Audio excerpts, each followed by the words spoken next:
Oiê, tudo bem, tudo bom? Alexandra Nascimento aqui, trabalhadora do Reino. Seguimos com o nosso devocional, com o nosso estudo Deus dos Deuses. Quem já está comigo desde a primeira aula de Deus provedor, de Deus pastor, né, de Deus vingador, que foi ontem. Seja bem-vindo, seja bem-vinda. Já estou aqui compartilhando com os nossos mais 7 preciosas. Quem é preciosa, diamante, sabe o seu valor, já está aqui comigo, né? Sejam bem-vindas, sejam bem-vindas, tá? Pega a tua Bíblia, não se deixe influenciar pelo que te dizem, mas toma você mesma as suas próprias conclusões. Pede ao Espírito Santo para que te ilumine, te clareie a mente, te dê vista para o que você precisa entender e ouvir nesse momento, tá bom? Seguimos. Hoje a gente vai falar como prometido. Quem lembra do qual tema a gente vai falar hoje? São 2 temas. Quem lembra aí? Renata falou, Deus Salvador, acertou. E a Luiziane falou, Deus Salvador. Isso mesmo. Nós vamos falar hoje sobre Deus Salvador e Deus Pastor. Né? A gente está falando na série Deus dos Deuses, nosso Deus, que cuida, protege, nos ama. Já falamos dele como provedor, como pai, como Deus misericordioso, como Deus vingador. E a nossa série vai ser sobre Deus Salvador. Em Tito, Novo Testamento, fala: aguardando a bendita esperança e a manifestação da glória do nosso Deus e Salvador, Jesus Cristo. O salário do pecado é a morte, né? Romanos 3,10. A paga do pecado é a morte. Morte espiritual, morte física, né? Morte da alma, a morte do interno, sabe? O pecado nos afasta do Senhor. E tem um momento que essa taça, ela se enche a um ponto que não tenha outra saída senão a destruição, né? Então, o pecado em si, o desobedecer o que ele nos manda, nos traz consequências, e essas consequências podem vir a ser a morte do corpo, a morte do físico, a morte do nosso emocional, né? A morte da alma em si, né? O pecado nos condenou irremediavelmente a um estado mortífero, irremediável e deplorável. O pecado em nossa vida é sinônimo de miséria espiritual. Em segundo lugar, o pecado causa morte física. Este é o segundo tipo de morte que sofremos. Quando uma pessoa morre, ela recebeu o salário físico do pecado. Doenças físicas e emocionais são resultados de estado caído em que nos encontramos. Eu, no meu caso, eu sentia muitas dores no corpo, né? Eram reflexos de dores da alma. A minha alma guardava muito rancor, muita tristeza, queria ser forte a todo custo, queria ser autossuficiente. E essa cura, ela ainda está em processo, porque aquilo que a gente guarda na nossa alma pode ser transferido para o nosso corpo, porque existem as doenças psicossomáticas. O psicológico não soube lidar e aí transfere, acaba indo para o corpo. As pesquisas falam sobre isso. Então, no meu caso, eu rodava os médicos com ansiedade, com tristeza, com angústia, com dores nas pernas, não passava muito tempo em pé, era a coluna. Os médicos faziam 1000 exames e não dava nada. Esse processo ele durou um prazo médio de uns 4 anos. Era a Alexandra desejando, se obrigando a ser forte sem precisar. E Deus me chamando para que eu soltasse a corda, soltasse o remo, né? Que Ele queria remar o meu barco, que era a minha vida, né? E eu não deixava o Senhor fazer. Até que, como eu estou aprendendo inteligência emocional, a mudança, ela só acontece depois que o desconforto está muito grande, né? O desconforto empurra você, o desconforto te empurra para a mudança. Então chegou um momento que eu disse: Deus, basta, não aguento mais tanta choradeira, tanta angústia. Eu era uma religiosa, uma pessoa que só vai à igreja, e a igreja não é sinônimo de salvação, sinônimo de estar bem, mas nós somos igreja de Cristo e precisamos estar constantemente em busca, todos os dias, independente de estar em um espaço físico ou não, entendeu? Então, a gente tem essa opção, a decisão, né? De o que eu decido para a minha vida. O salário do pecado é a morte, mas no resto ele fala: mas o dom gratuito de Deus é vida. Vida em abundância. Vida em abundância é você ter contentamento. É das coisas que eu mais tenho pedido a Deus. Deus me ensina a ter contentamento, a saber estar bem apesar de. Né? Por isso que eu amo aprender sobre a mente. Porque o Senhor nos chama para renovar nossa mente. Por isso que nós somos renovadamente. Porque uma mente bem é uma mente que tem frutos positivos em todas as áreas, né? Então eu queria isso pra mim. Eu queria ter uma mente sã, uma mente bem, né? Porque eu com a mente bem, que era a minha perseguição, eu imagino que seja 80% das perseguições, das situações que o inimigo mais nos pega na mente. Então eu particularmente eu tenho estudado sobre ela no campo físico e no campo espiritual. E tem dado certo. Tem dado certo. Essa minha voz calma é o reflexo de como eu estou por dentro. Porque só Deus sabe a minha aceleração. Só Deus sabe a minha angústia. Só Deus sabe a minha opressão. Né? É como a Joyce Meyer fala, parece assim que tinha um demoninho, um inimigo aqui do meu lado dizendo: e agora? Como é que tu vai fazer? E agora? E agora? E agora? Né?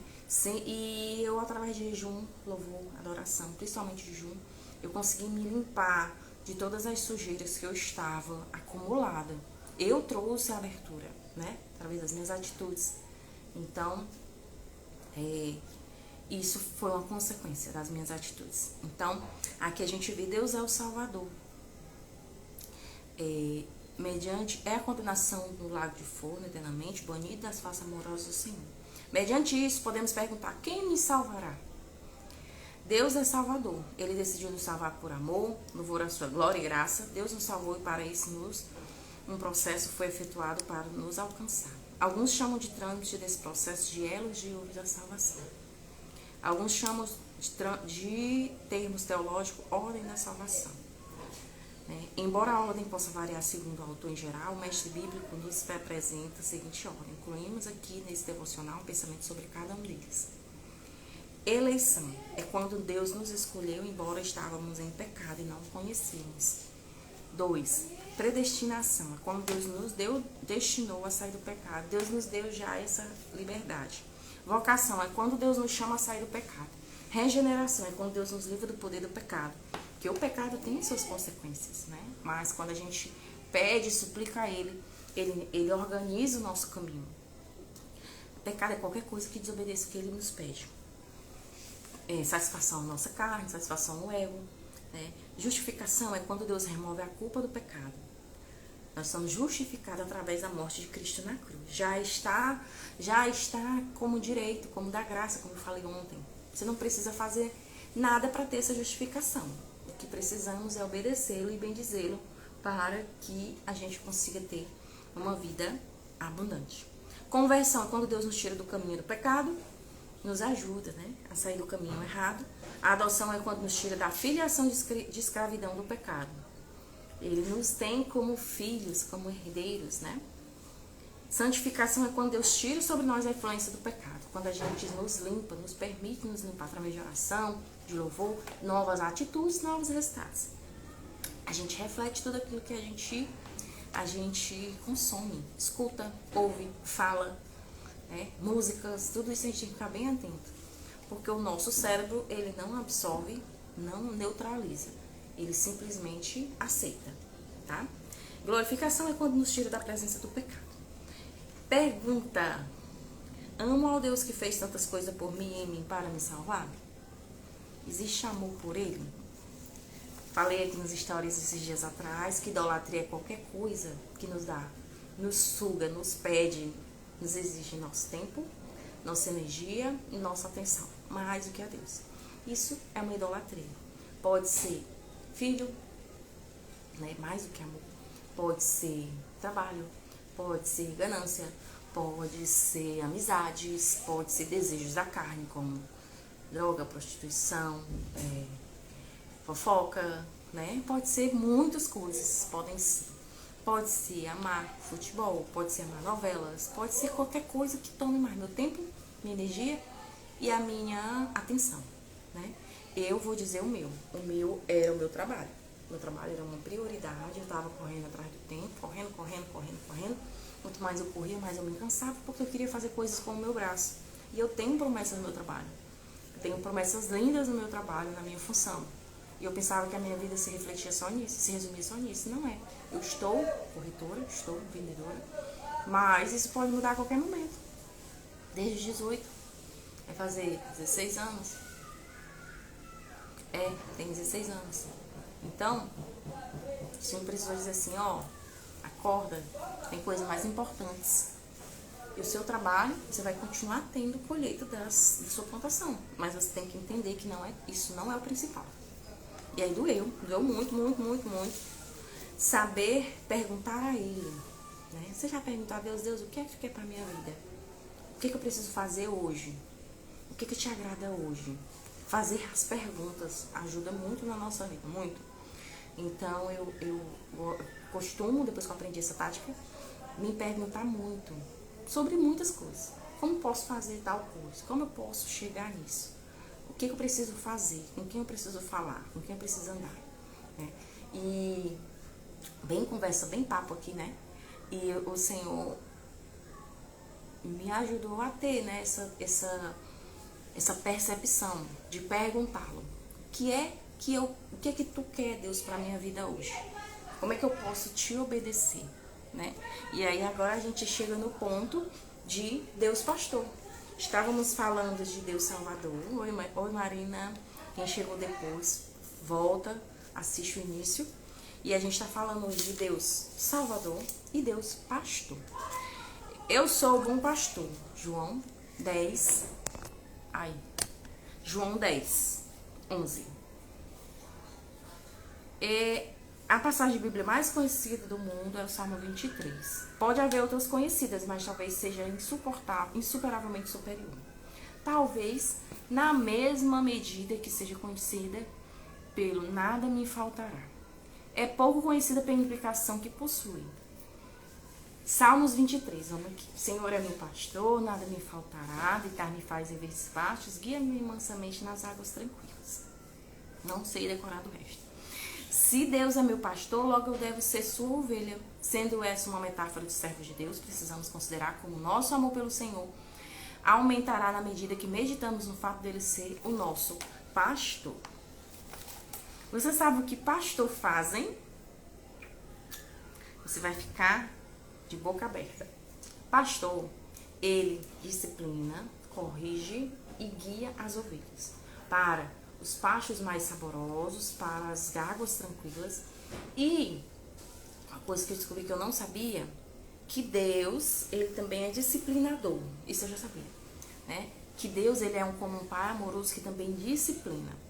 E o pastor, ele tem um momento, pode olhar depois nas histórias, que o pastor, quando ele vê que a ovelha é negra, que a ovelha é desobediente, ele quebra a patinha dela. Ele quebra a patinha dela e quando ele quebra a patinha dela, ela fica integralmente dependente dele para comida, para levar para onde for, né? Por isso, e ele passa o óleo na ferida dela. Por isso faz com que ela seja dependente dele em tudo e nunca mais, quando mesmo estando boa, ela saia do aprisco, saia do caminho que as outras vão juntas. Por que eu estou dizendo isso? Porque Deus, ele é Deus de amor, mas também é Deus de disciplina. Também ele diz, eu disciplino o filho que eu amo. Eu passei por uma disciplina, estou saindo dela por causa de orgulho, né? Cuidado com o orgulho, cuidado com a autossuficiência. Então, vira e mexe, Deus calibra ali pra mim, ó, tome cuidado com esse seu orgulho. Orgulho no trabalho, orgulho no meu ambiente familiar, no meu casamento. Né? A humildade precede a honra, a arrogância, Deus abate os soberbos e arrogantes. E a arrogância precede a destruição. Então, eu estava colhendo o que eu plantei. Agora eu estou plantando coisas melhores, espiritualmente boas, agradáveis ao Senhor, para colher, já estou começando a colher coisas agradáveis a Ele. A ovelha, se Ele é meu pastor, logo devolver a sua voz, certo? Se Ele é o meu pastor, a ovelha é conhecida pela capacidade de reconhecer a voz do pastor. Como ovelhas, o Senhor demonstramos amor a Ele enquanto ouvimos a sua voz. Não daremos ouvido às vozes estranhas de filosofias humanas, de heresias, do pecado, do inimigo, do mundo. Ouvir não é simplesmente escutar e esquecer, mas escolher crer e praticar. Amar ao Senhor e não obedecer é um descaso. para com aquele que devemos amar.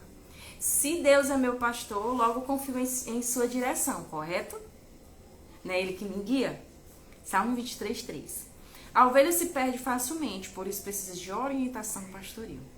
Nós sabemos que somos pecadores, limitados, Ele também sabe, imperfeitos, e seria um suicídio confiar em nossa visão limitada para saber para onde vamos. O salmista pede, guia-me pelas veredas da justiça. Além disso, lâmpadas para os nossos pés, a palavra de Deus. Amar a Deus com todo o entendimento significa confiarmos, que confiamos na orientação do bom pastor para as nossas vidas. Esse salmo é bem forte, tá? É bem acima, a gente precisa ler bem acima do que já vemos as traduções, do que já passaram pra gente. Reler e ver o que eu não percebi nesse salmo ainda. Esse vai ser o nosso exercício de hoje, tá? Não pode existir uma ovelha, não pode. O pastor é para o seu bem, que muitas vezes não se entende na hora da repreensão. O pastor usa o cajado e a vara para disciplinar a ovelha, que possui tendência a afastar-se do rebanho. Alguns pastores amarravam a cauda da ovelha na sua perna, quando essa tinha tendência de desviar-se. As ovelhas devem reconhecer que tal atitude do pastor é para o seu bem, que muitas vezes não se entende na hora da repreensão. Ele repreende e castiga aquele filho que ama, né? Não pode existir, mas essa repreensão não é para sempre. Mas não pode existir em ovelhas atitudes de bodes, rebeldes e desunidos. Amar o Senhor e aceitar a sua disciplina quando Ele aplicar em nós. Porque a disciplina dele não é eterna, né? Agora a gente tem que ver na nossa vida o que eu estou colhendo, o que está acontecendo na minha vida. São consequências de não estar sendo liderada pelo pastor. Ou será que é uma prova? Prova é aquilo que eu não fiz nada para merecer, né? Eu vou passar por uma prova aprovada. Consequência é aquilo que eu plantei, com palavras, com atitudes, certo? Amar o Senhor é aceitar a sua disciplina, quando Ele aplicar em nós. Aceitar de forma tal que não repitamos o mesmo erro. Se Ele é meu pastor, eu sei que Ele me ama e dá a sua vida por mim, né? O pastor dá a sua vida por mim, João 10, 11. Eu sou o bom pastor, Ele não é qualquer pastor, Ele é o bom pastor. Sendo ovelhas de Cristo, possuímos um diferencial. O Senhor Jesus nos ama de forma tal que entregou sua vida por nós. Nos livrou da condenação, das garras do inferno. Ele não pensou em seus interesses, mas no bem de nós, o seu rebanho. Como a ovelha não amar tal pastor incomparável, né? Como não amar esse pastor tão amoroso? Não é sem razão que ele disse, eu sou o bom pastor. Pergunte-se, manifesta o comportamento de ovelha ou de bode? Sou dependente, submissa, confiante, obediente e grata? Ou eu sou inconsequente, independente, eu sou autossuficiente, que eu não preciso de ninguém, só chamo a Deus quando eu preciso? Fica aí a nossa reflexão. Leia Salmo 23 e veja as promessas que Ele tem para a nossa vida. Se eu sou sua ovelha, logo Ele me dá água nos verdes pastos, guia-me mansamente nas águas tranquilas, me dá um alimento saboroso, me guia o caminho que eu devo andar, também me disciplina quando eu preciso, tá? E eu, como ovelha, preciso agir como uma ovelha, não é isso? Então, amanhã, nosso encontro vai ser sobre Deus de todo consolo e Deus que enche de seu Espírito. Pode ser que fique só do consolo, porque esses aqui estão maiores. Quero te agradecer pela tua companhia, tua presença está comigo sempre. Muito obrigada. Que o Senhor seja o teu guia, que o Senhor seja força, seja fortaleza, que essa palavra seja viva e eficaz na tua vida no dia de hoje, tá bom? Senhor, seja o teu direcionador. Lê Salmo 23, relê. A gente só consegue absorver, no máximo, se a gente lê pelo menos umas 3 vezes. Grifa, o que eu preciso aprender aqui? Faz as perguntas certas. O que Deus é pra mim aqui? Qual é a promessa aqui pra mim? O que eu posso me apropriar para esse dia de hoje? Tá bom? Muito obrigada pela tua presença. Deus seja o teu guia, seja o teu direcionador, seja o teu pastor, né? E que você tenha a vida e a abundância que as ovelhas que estão com Ele têm. Tá certo? Nos vemos amanhã. 535, Alexandra. 535 às sextas. Vamos nós? 535 da manhã? Sábado 77, sábado, domingo é 77, tá bom? Pois Deus seja o teu guia, tua luz em tudo. Se você chegou até o final, deixa aqui embaixo um emoji de diamante. Quero saber se você está comigo assistindo esse estudo Deus dos Deuses, tá bom? E até a próxima. Cheiro. Fica bem.